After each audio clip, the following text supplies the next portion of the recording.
Another pleasant winter's day. I want to look at today a 21st century economy. What is a 21st century economy? We all know about capitalism, private investment for private profit, and we all know about a state-run economy where the state owns the means of production, distribution, exchange and communication, unlike in a capitalist society where the capital investors own the means of production, distribution, exchange and communication. So what is the economic system which is best suited to a 21st century world? Not just in Australia but other parts of the world. Now, the world economy since the beginning of the mercantile age in the 17th and 18th century in Europe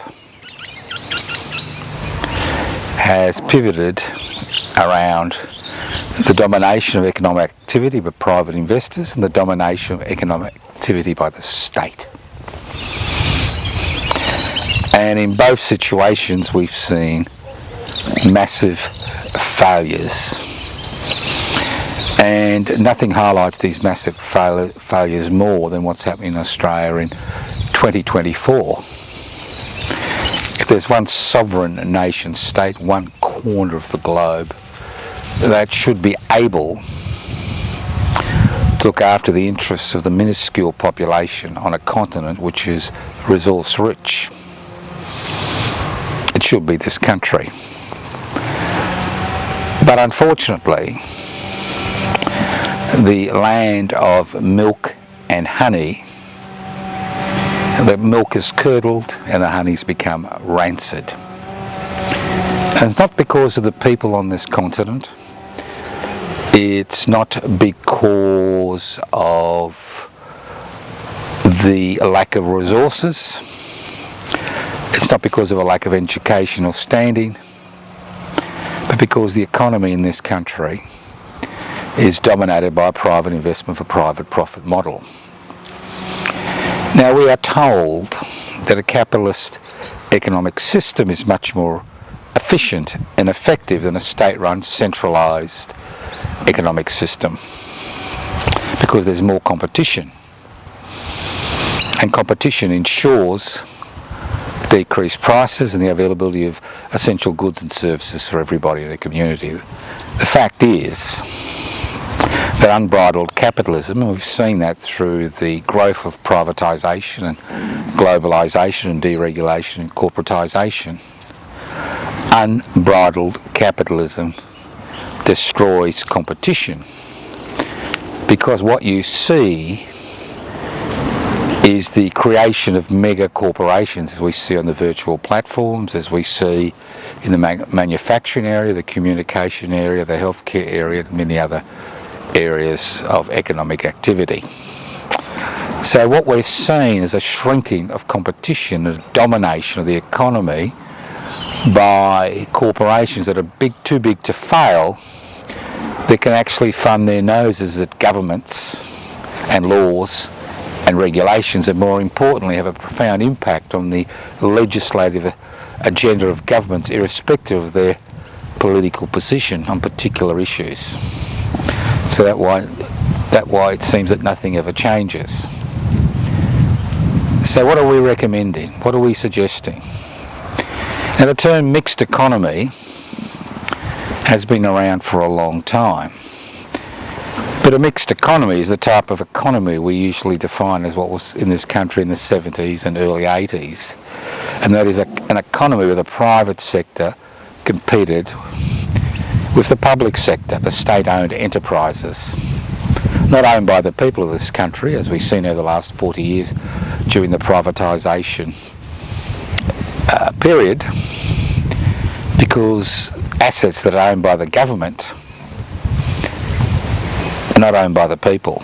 And unless those assets are incorporated in the Australian Constitution, well, the government of the day can sell any asset it likes at any time, as we've seen over and over again, and we continue to see, especially in the state of Victoria, which is facing a financial black hole. So what is a mixed economy? Why do we want a mixed economy? Not just a mixed economy where the state competes with the private sector. Obviously in that type of situation you do get reduced prices and a better quality of goods and a better quality of service.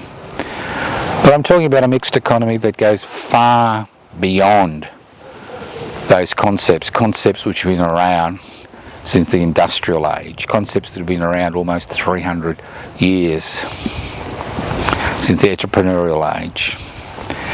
This is an economy which is based on 3 tiers.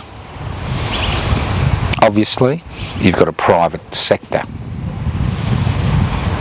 and that private sector should be legislated in such a way as it allows small business to flourish. Unlike many European countries and some Asian countries, small business is strangled from its very beginning in this country because there aren't particular laws which protect small businesses that are effective against unfair competition from the corporate sector in their particular field of endeavour.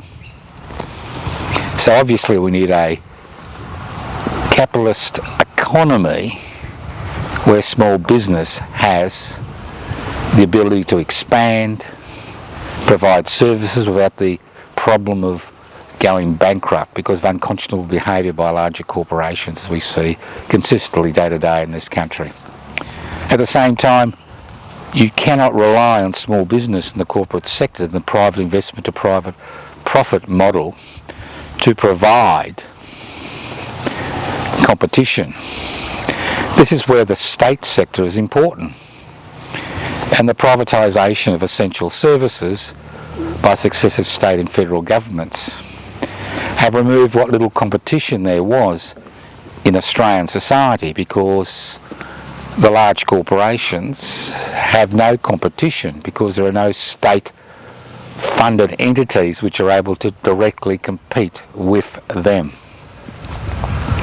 So we need a reintroduction of publicly owned facilities, especially those publicly owned facilities which are necessary to provide essential services.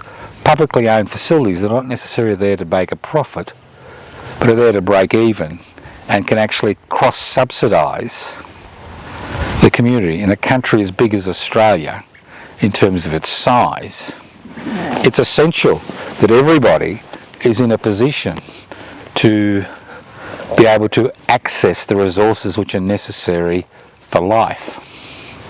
And this means the reintroduction of publicly owned facilities in this country, especially for essential services, especially for products and services which are needed for survival. And that includes the reintroduction of public housing as a major component of the real estate market, because currently the real estate market is dominated by the private sector. So we see the escalation of prices as far as real estate is concerned because of the lack of competition from a strong public housing sector. Now we need to encourage the introduction and expansion of a third tier of the economy, and that is collectives and cooperatives. Now collectives and cooperatives have been around since time immemorial, but in this country the few mutual organisations that existed and the few collectives and cooperatives that existed on a larger scale have now been demutualised and privatised. So what we've seen is the wholesale destruction of that section of the economy. Although it was less than 5%, it was still an important section of the economy. Now nobody gets rich, unlike the private sector, or becomes powerful, unlike a CEO of a publicly owned facility, in a cooperative and a collective. But a cooperative or collective has one very important role in a three-tier economy. It provides work and an income producing products and services which service human needs, which don't just service manufactured needs which are created for the sake of creating profits. And what these organisations do is they allow a significant section of the population to become involved in this third tier of the economy. Collectives and cooperatives can compete effectively against corporations and even state-based enterprises because how wages and profits are allocated, you don't need the huge salaries and share options which are provided to people in the public service as well as the private sector. I'm not saying the cooperatives and collectives should pay people less than what is the legal wage, but what I'm suggesting is that the division, as far as economy is concerned, as far as power is concerned, in cooperatives and collectives, the way that wealth that is created is distributed is in the majority of cases equally distributed. And if it's not equally distributed, the difference between somebody at the coalface and maybe somebody in a management position may be 50% or 100%. Unlike the situation we see in the private sector and the state-owned sector, where the difference can be 1,000 times, 2,000 times, 10,000 times what the average wage is of the person who's actually creating that wealth. So what are the political roadblocks, the social roadblocks, the cultural roadblocks? The main impediment to the creation of cooperatives and collectives in a society which is based on a private investment, a private profit model, is seeding funding. If you're part of a corporation, even a small business, you can go to a bank or a financial institution and take out a loan. And hopefully you'll be able to pay off that loan if the business is successful.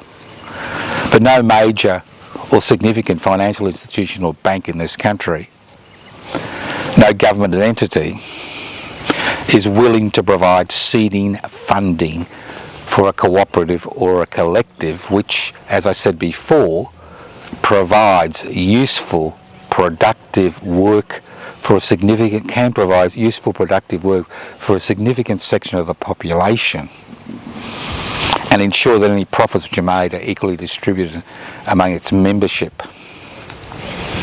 If you go in with that model, no financial institution is interested in lending you money. So there is a dearth of cooperatives and collectives, and those few that exist employ just a few people. Not as we see in other European countries where hundreds of thousands are employed in cooperatives and collectives. So the first thing we need is a funding source outside the private sector. And that funding source should be tied in to the trillions of dollars, I think it's almost 2 trillion now, which are deposited in superannuation funds to look after people in their old age. We're talking about trillions and trillions of dollars, 2 trillion. Over half that money is invested in the stock market, in the private sector. And that's the significant proportion is invested in real estate, where superannuation funds have become now major landlords and landladies, using the old terminology, for the delivery of many services. So what we should be pushing for is legislation to be pushed for through federal parliament, which earmarks 1% of superannuation contributions to be lent, not given, but to be used as seeding funding for cooperatives and collectives. This would involve billions of dollars And these billions of dollars could actually provide seed-in funding for thousands, if not tens of thousands of cooperatives and collectives, creating a viable third sector to the economy. But in 2024, we are faced with a major issue. The economy is totally dominated by corporate interests. And these corporate interests are providing essential services. And these corporate interests are so powerful, they are determining government policy. And obviously we need a much more independent parliamentary system which is willing to look at issues that go beyond providing corporate welfare for privately owned corporations, many of which are owned by hedge funds. So, what would a modern 21st century economy look like? Not just in Australia and the rest of the world. It'd be based on three competing elements. You'd have the private sector, which consists of small and large business. You would have state-owned enterprises whose ownership is incorporated in the Australian Constitution, so they cannot be bought and sold at the will of the government of the day on an ideological whim. And these would provide essential services and cross-subsidised services to everybody in this vast land, this geographical giant.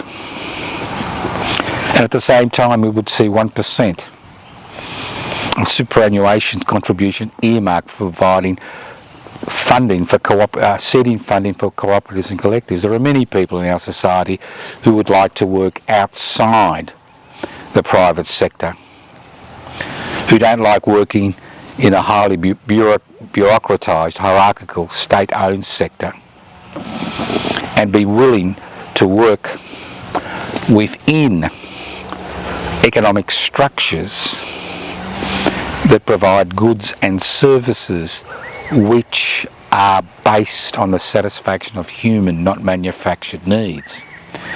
And facing all the crises we face today, it is ludicrous to produce centralised energy sources to solve the climate emergency. It is ludicrous giving taxpayers' money to the corporate sector to solve the climate emergency. It would be much more productive if these cooperatives and collectives could actually get involved in that struggle to at least try to deal with the climate emergency we now face. And that climate emergency causes social dislocation, political dislocation, mass migration, massive climate change, and life as we know it on this planet, especially this country, may be radically different in 10 to 20 years if we don't have the mechanisms via which to deal with these issues.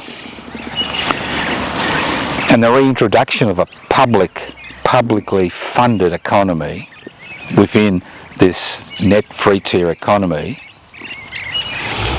and the birth of a new economy based on collectives and cooperatives, in my opinion, is the only way forward for us as a people.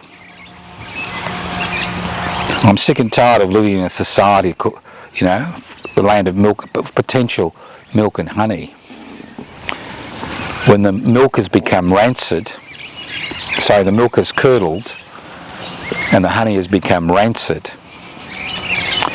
because a small section of society own the means of production, distribution, exchange and communication, and use that domination, the economic forces they have, to dominate the political agenda in this country.